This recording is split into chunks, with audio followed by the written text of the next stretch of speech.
किताबों से मामलात जो है, मैं किताबों की बात हो रही है ना, मुझे बोलने दें, आप छोड़ रहे हैं, क्या जरूरत है। मैं पढ़ रही हूँ, दरअसल पढ़ना ज्यादा जरूरी है नाजरीन, बोलने वाले तो वैसे ही बहुत होते हैं। मैं पढ़ चुका हूँ ना, इसीलिए मैं बोल देता हूँ। बचत हो गई। नाजरीन, किताबों के साथ जो तारुफ वाला सिलसिला है वो हमारा जारी रहेगा और आज भी हमें किताब आपके सामने लेकर हाजिर हुए हैं। इस किताब का नाम है देहाती बाबू। ये है जी। हाँ, और बड़ी मजेदार। अच्छा, देहाती बाबू ने इसके कवर पे पहनी टोपी है। हाँ, वो क्या था, तो आजकल ऐसा ही हो रहा है ना, फ्यूजन है ये। हाँ, बिल्कुल। देहाती बाबू जब वो फिल्मों में भी होता था ना कि वो शहरी बाबू आता था और देहात की लड़की से फिल्म में इश्क हो जाता था और फिर वो चला जाता था और वो इस तरह की सांसें भर के कहती थी, शहरी बाबू तुम कब वापस आओगे, वगैरह वगैरह।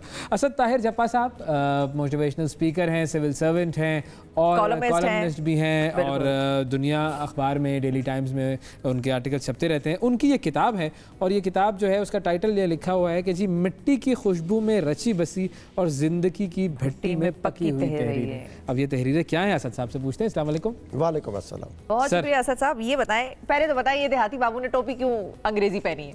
ये हिस्टोरिकली इधर होना चाहिए था। प्री पार्टीशन में एक क्लर्क जब कोई बनता था, ज़ाहिर वो पसमानदगी और लाइल्मी और गुर्बत और जहालत का ज़माना था। ख़ुसूसन मुसलमानों पे तालीम के दरवाजे और मुलाजमत के बंद होते थे।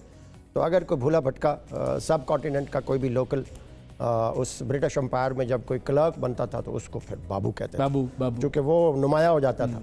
तो उसका फिर लिबास भी इसी तरह का होता था कि वो अपने गली मोहल्ले में जब साइकिल से ये हैट पहन के निकलता था तो वो बाबू जी के नाम से बंगाल और इन इलाकों से जब वो, तो उसको बड़े एहतराम से उसका नाम लिया जाता था, चूँकि वो एक स्टैंड आउट करता था अपने उस किताब में। क्या आपने जो है वो समो दिया है? हाँ, ये देहाती बाबू बेसिकली तो जो टाइटल है कि हम देहात से उठ के, आज भी आपका मुल्क 75% रूरल है। बिल्कुल। तो हम जब वहाँ से उठते हैं, शहरों में जाते हैं, मैं गवर्नमेंट कॉलेज लाहौर गया अपने गांव से उठ के, तो फिर वहाँ सेटल हो जाते हैं, मुलाजमत कर ली, कोई कारोबार में लग गया, तो वो फिर शहरी बाबू बन जाते हैं। अच्छा, जो सरकार में चले गए वो सरकारी बाबू बन गए, जो दायरे गैर में चले गए वो परदेसी बाबू बन गए। तो मैंने इसमें ये उर्दू में पहली दफ़ा इस्तिलाह ये मुतारफ़ करवाई है देहाती बाबू, कि हम जो देहात से उठ के सेटल होते हैं ओरिजिनली हम देहाती बाबू हैं। लेकिन हमारा अलमिया ये है कि हम अपनी उन जड़ों से कट जाते हैं और जो ओरिजिनल आइडेंटिटी है वो हम छुपा देते हैं। सही, बिल्कुल। शायद किसी को कॉम्प्लेक्स होता होगा, हम वो बताना नहीं चाहते कि हम एक देहात से उठ के आए और हमारा जो बैकग्राउंड है। मैं इस पे प्राइड करता हूँ और मैं ये कहता हूँ कि आपकी जो जर्नी है उसकी जो जेनेसिस और बेसिक्स हैं वो उस पे आपको फख्र होना चाहिए। सही है। तो पढ़ने वालों को इस किताब में क्या क्या मिलेगा?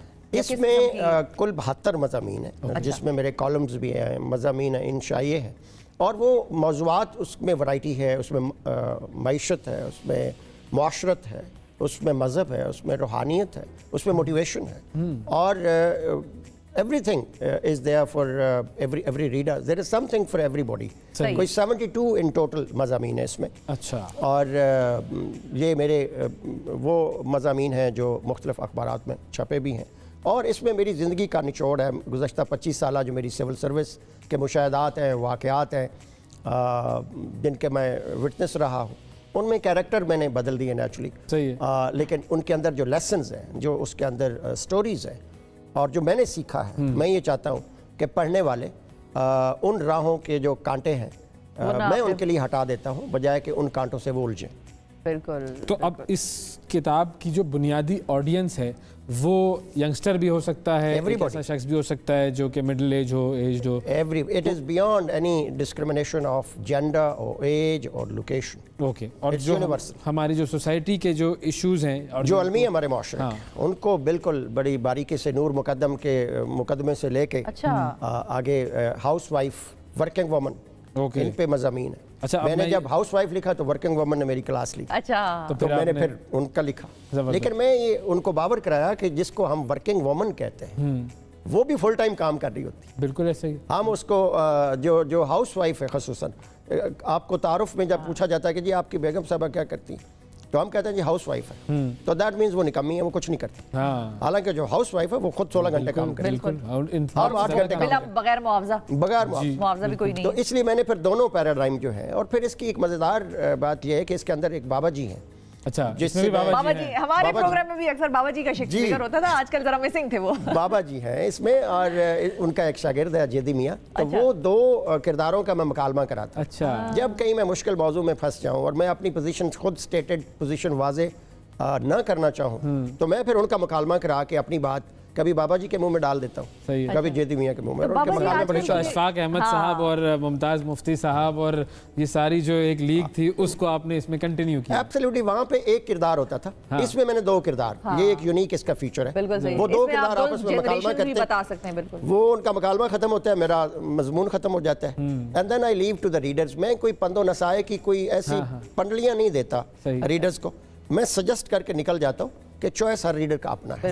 अच्छा, तो बाबा जी आजकल हमारी जो मिसाल के तौर पे इखलाकियात हैं या कोई और ऐसा टॉपिक जो आपके दिल के बहुत करीब हो या जो आपको कंसर्न करता हो हमारी सोसाइटी के हवाले से, कि भाई झूठ है या कोई ऐसी चीज़ है जो बड़ा नॉर्मलाइज हो गया है, हम उसको गलत को गलत नहीं समझते, तो वो कौन सी चीज़ है ऐसी जिस पे बाबा जी का बड़ा सख्त एक मौक़िफ़ है कि नहीं भाई ये गलत है तो ये गलत है, इसको हटाओ अपनी सोसाइटी से? बाबा जी जो है ये एक रिटायर्ड प्रोफेसर है, प्रोफेसर रहमत अली अल मारूफ बाबा जी, और ये पुरानी कदरों के प्रचार के अंदर आपको मसरूफ़ नज़र आएंगे। ये हमारा दीन इस्लाम है, हमारी जो मजहबी और सकाफ़ती विरसा है, ये उसके एम्बेसडर हैं। जेदी मियाँ जो है ये इंग्लैंड से पढ़ के लॉ करके आए हैं, यहाँ दो यूनिवर्सिटीज़ में लेक्चर देते हैं, और ये दौर जदीद का एक नुमाइंदा है, और ये नोक झोंक करता हुआ बाबा जी के साथ उलझ पड़ता है। सही, ये अपनी नई नस्ल की नुमाइंदगी करता है, ये सोशल मीडिया और गूगल जनरेशन का बाशिंदा है। बाबा जी जो हैं वो पुराने हमारा नज़रिया पाकिस्तान, नज़रिया इस्लाम, मज़हब, हमारी मुआशरत, हमारा जो पाकिस्तानी कल्चर है, ये उसके एम्बेसडर हैं। तो इनकी बड़ी खूबसूरत आपको बहस मिलती है। अक्सर जेदी मियाँ सरेंडर करते हैं और बाबा जी प्रिवेल करते हैं, और बाज़ औक़ात जब जेदी मियाँ कोई सेंसिबल बात करे तो बाबा जी भी उसकी बात। तो आपके अंदर कौन है बुनियादी तौर पर, बाबा जी या जेदी मियाँ? दोनों कैरेक्टर। अच्छा, वैसा ये यूनिवर्सल कैरेक्टर और ये हम सब के अंदर मौजूद है। बिल्कुल ऐसा ही है। एक हमारा रूह है जो हमारा स्पिरिचुअल साइड है, वो हर बंदे के अंदर है। उसका मोरालिटी का बेंचमार्क अपना हो सकता है, बट वो उसकी मॉरल साइड होती है हर शख्स के अंदर। उसके अंदर उसका मजहब है, उसका फेथ, उसकी तरबियत, उसके माँ बाप, उस असातिज़ा की ट्रेनिंग, वो उसको एक तरफ खींचती है, वो उसके रूह के करीब होती है। क्योंकि दुनिया का हर उस्ताद आपको आपकी रूह के करीब ले जाता है, आपका मुर्शिद रूहानी तौर पे आपको आपकी रूह के करीब रखता है। दूसरी तरफ ये दुनिया और इसकी अलाशें हैं और इसकी टेम्पटेशंस हैं, ये जो जेदी मियाँ जिनके काबू में आया हुआ है। तो दोनों चीज़ें हर इंसान के अंदर मौजूद है।